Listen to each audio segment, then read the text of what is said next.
環球大斷線，深入世界最前線。我是董志橋，向全球各地的收看我們節目的觀眾朋友，大家問好，平安順心。也歡迎大家訂閱我們的 YouTube 頻道，現在正衝向20萬粉絲訂閱的大關哦。好，馬上為您介紹這集的3位來賓。第一位是前立委孫大千，大家好。第二位時事評論員歷史哥李宜修，主持人好，大家好。還有前海軍艦長呂律師。主持人好，各位觀眾大家好。好，歡迎3位加入我們今天的討論。那我們大斷線一開始呢，要持續帶觀眾朋友來看到哦，這個有點不意外的一個發展，就是又美伊的這個局勢呢又出現了變化了。那這個和平的備忘錄，還有這個諒解備忘錄，不是才剛簽沒過多久嗎？怎麼現在荷姆茲海峽又再度拉警報，又爆了呢？我們陸續來看哦，這幾天發生了一些事情。首先是25號，這個長榮海運旗下的長利輪呢，它因為沒有按照伊朗給出的指定航線通過，結果就被伊朗的無人機打了。美國很憤怒啊，在隔天馬上中央司令部就對荷姆茲海峽沿岸，包括伊朗的無人機、飛彈的儲存點、雷達等等這些軍事設施也發動了打擊，予以還擊。那麼到了28號呢，革命衛隊也出手了，這一次打的是美軍位於這些中東石油國盟友所在處的8處據點美軍的基地哦。那美軍基地呢，這個還被威脅說將要迎接這個地獄般的景象，講的是很重，反正就是伊朗人的那一套打聖戰的一個模式啊。好，那這起事件呢，川普總統他是什麼反應？一開始依舊是維持他非常強勢的說法，警告伊朗，如果你再繼續搞事的話，那伊朗可能這個國家就不復存在。之前這種說法我們也有陸續聽到過，但是呢，毫不意外，處理這個海峽的事情 ，Taco 他又再一次 Taco 了，好不好？那之後呢，就這個雙方即將在30號。要在卡達的杜哈來舉行會談，要把這個海峽爭議一次處理乾淨。但真的能處理乾淨嗎？想先請問艦長，眼看這個伊朗的不對稱作戰，在隔了一段時間，現在還是很好用，包括了飛彈，包括了無人機，不管是打你商船，還是打你的美軍基地，都打得到。那這個可能是害怕美軍的傷亡數字提高，對之後下半年這個民調已經慘到不能再慘的川普，是不是他成為現在 Taco 的一個軟肋，還是說伊朗真的在變強，美軍真的在變弱？我們先來看一下啊，那個川普他在這個 Truth Social 裡面怎麼寫這件事情呢？他講的也就是美國的軍機再一次襲擊了伊朗的飛彈以及無人機的儲存設施。那這一個反應呢，那當然伊朗它會有對應的作為。那他攻擊了第5艦隊，但是其實現在這個他攻擊第5艦隊呢，也不過也就是這個繼續攻擊而已。為什麼？因為我們在之前已經看到了第5艦隊，這是它的整個的一個規模。我們可以看到它的這一個指揮中心這邊，其實這是 before， 這是 after， 早就已經被打爛了。那另外我們來看它的這個有關於雷達系統的部分啊，我們看這圓圓的一個大的是雷達系統，小的是衛星系統，我們也已經看到了 before after， 也就是已經被打爛了。那為什麼它還要繼續攻擊？不是已經簽了 MOU 了嗎？對啊，為什麼還要繼續攻擊？其實問題就在 MOU 裡面，因為我們來看啊，簽訂這個 MOU 裡面，為了要能夠促使雙方能上談判桌，所以大方向定了，框架定了，那盡量含糊，那不然的話，那根本上不了談判桌嘛。那但是呢，偏偏這一種談判的方式呢，可以回國交代，可是慢慢的講到細節的時候呢，那大家都朝有利於自己的方式來解釋。那我們今天講到有關於長利輪的部分啊，對，問題也就在第5條的部分。第5條它開始這邊就寫了叫做arrangement using its best， 也就是呢，伊朗會盡力安排商船，那它的一個移動的這一個航道。那但是呢，你不聽，我就直接的胖揍一頓。那這個胖揍一頓之後，美國覺得奇怪了，你為什麼說打就打了？那這個其實在這裡面就講得很清楚了。那伊朗呢，為什麼要這樣做？其實我們來看到最原始的那個有關於這個航道，就是還沒戰爭前的，其實是這個樣子的，也就是在阿曼以及在在這個霍姆茲島的這一側呢，也就靠伊朗的這一側，其實是紅色的這一段，因為這一個地方它的那個舟夷非常多，也就是我們講的商船啊，以及郵輪。那它為了安全的部分，所以它有那個分道通航制。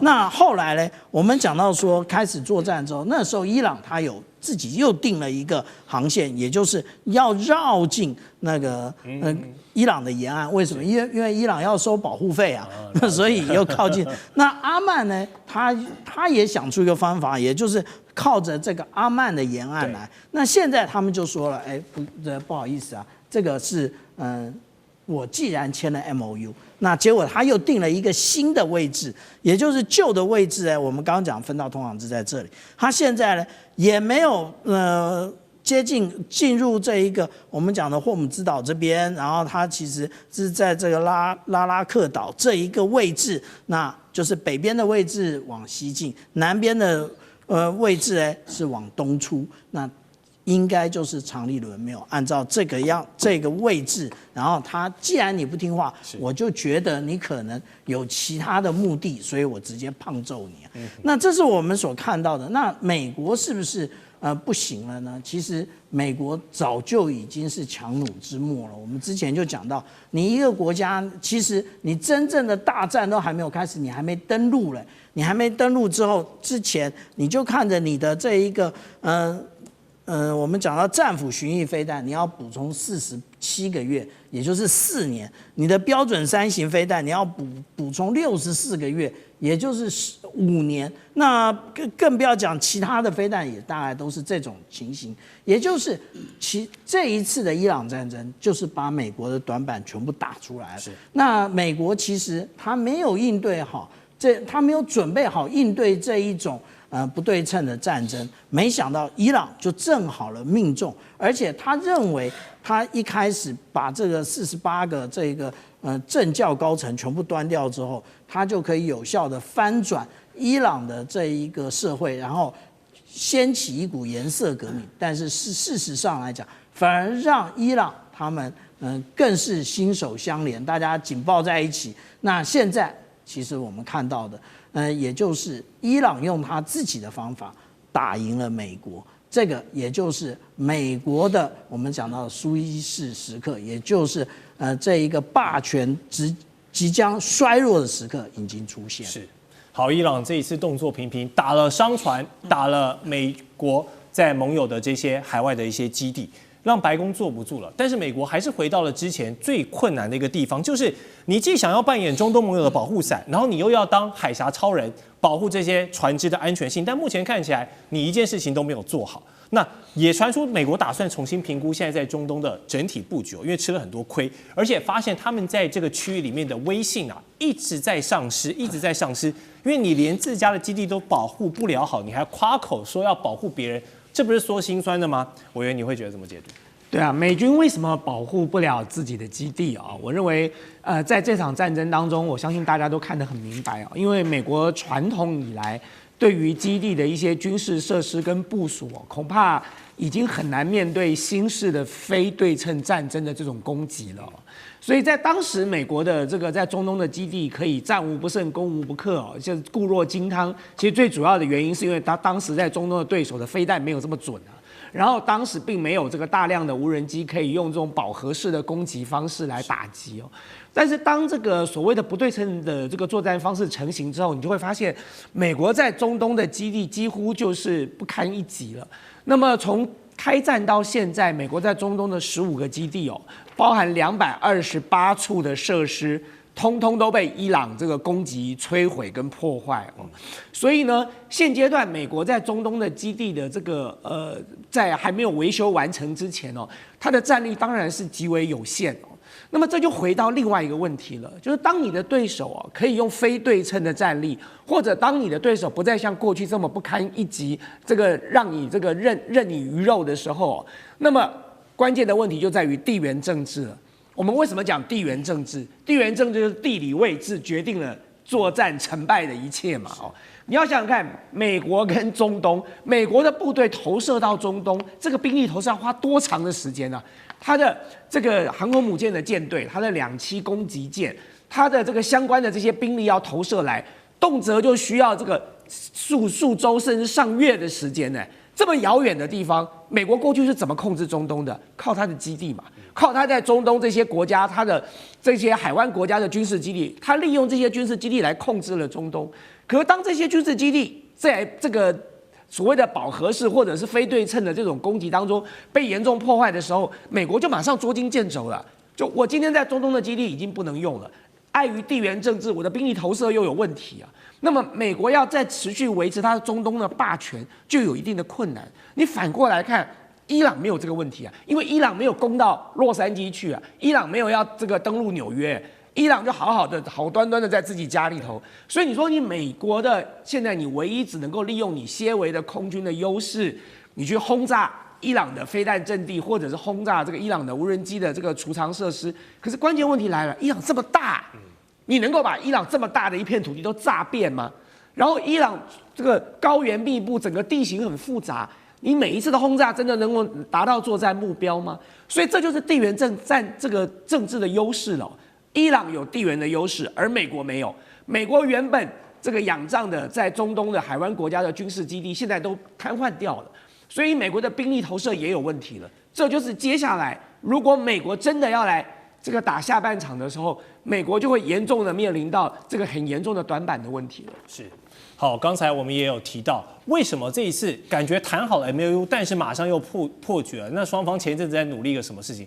也許事情就發生在這個 MOU 的第5條哦，因為雙方有一點現在是這個各自表態的一個狀況。美國的理解是，商船是可以自由通行荷姆茲海峽，而且不該收費，也不該被阻擋的，也不該被伊朗指定路線。但是伊朗的理解是呢，我可以安排你免費通行，但是前提是你要走我指定的航道，而且要接受伊朗对於荷姆茲海峽的管理權，這就是一個協議啊，而且出現了各自表述的一個情況。那一休，你覺得這陣子雙方因為這個 MOU 講得很模糊，然後呢，現在又鬧得不開心，但30號馬上要在杜哈會談，有沒有辦法針對這個模糊的部分來做修正，一次說清楚講明白？不然如果核心的矛盾都沒有解決，你2天一和談，3天一翻臉，這誰受得了？首先，第一個，伊朗已經完全達成他的目的了，因為霍姆茲海峽管理局這是完全在美伊戰爭之後才成立的。其實就主權原則來說，整個霍姆茲海峽主要的主權幾乎都是扼控在伊朗手上，因為伊朗擁有在這個海峽上的大多數的島嶼，而且這些島嶼多數居住都已經達到上千年以上。因為這些島嶼是傳統有人居住，這陣子我剛好看了這個大陸有博主哦，他們從阿富汗入境到伊朗哦，罕見的揭開當今霍姆茲海峽上面島嶼的真相，就霍姆茲島。霍姆茲島這個島呢，整個島上面到處都是紅色裸露的這一種非常堅硬的岩石，如果它表面的這個含有富鐵礦的岩石被沖刷之後是白色的，都是很堅固的。那它這上面這些漁村都很古老，那只是說因為現在面對這個霍姆茲海峽這一側，他們把這個漁村給撤了。那更厲害是那個海峽的上面停了一大堆的遊輪，然後那遊輪都不動，而且呢都裡面有巨鎖，然後定在海底，定錨在那邊。那結果是什麼？是伊朗伊斯蘭革命衛隊所放置的障礙物，那些船其實是空船。所以大家了解到，伊朗不是現在才扼控荷姆茲海峽，也不是現在才對霍姆茲海峽的封鎖有所布局，他已經布局了30年之久。只是因為過去伊朗國勢弱，所以他沒有辦法依照主權來行使他對霍姆茲海峽的管轄權，而也礙於國際觀瞻，也礙於像是伊核協議啊等等的。但是現在美國眼都不帶眼的情況，非常粗暴的情況之下，那我就來行使海峽的所有權啊。那事實上呢，這個霍姆茲海峽管理局就是伊朗在做這個嘗試。這就回到剛剛主持人您提到的非常關鍵的一個點哦，我不管你過去要不要錢，我可以都不給你錢，但是我要管你，這是第一步。當然要管理。未來就是要錢，也是未來要可以扼控這個地方。這對伊朗哦，相對比較弱的經濟被長期制裁的，它有一個很重要的收入來源。所以對海峽的管理權，就是你剛才講的，美國要的是完全不管你。可是就目前的布局來說，除非美國大規模對伊朗進行全方位的攻擊，否則的話要撤除這些管理設施是非常困難的。而且剛才為什麼提這個島？你想霍姆茲島地土質硬的跟什麼一樣？這不就跟我們金門一樣嗎？金門為什麼打不下來？金門下面到處是花崗岩啊，整個金門到處地道。如果你去廈門也知道。廈門從它的高崎機場到它的這個最興盛的中山路這一邊，它中間有一條很長的隧道。那隧道是什麼？當年金廈在對轟的時候，它把下面的隧道貫穿，變成現在的高速公路嘛。所以這個叫地質、地形跟實際的作戰狀況。川普當然不管這個，所以這第一點呢，要怎麼取得這個管理權？我認為伊朗只有強硬，而且不會有任何退讓。最多，當然這是我個人猜測，給美國一個觀察員的席位。但即便是這樣，可能都很難說服目前伊朗最高領袖小哈梅內伊的一個意志，因為小哈梅內伊已經多次，而且有過正式的公開聲明說，我是勉為其難同意現在的和談，是因為你們這些認為和談對國家整體有利，但對我來說，這個對伊朗是不利。可是我願意讓你們試看看，這是他的態度。所以這是第一點。第二個，再來這個其他可能再次破局的一些因素，我再幫大家羅列一下。第一個，美國的內鬥，鷹派、馬卡派、民主黨，誰來主導這個力量？當然，現在馬卡主要是執政黨嘛，那他對抗的是傳統建制派的鷹派，還有呢，這個來自民主黨的壓力，會不會導致這個內鬥呢擴散，變成要對伊朗再次動手？這可是打破和平的一個點。第二個最關鍵的其實是以色列。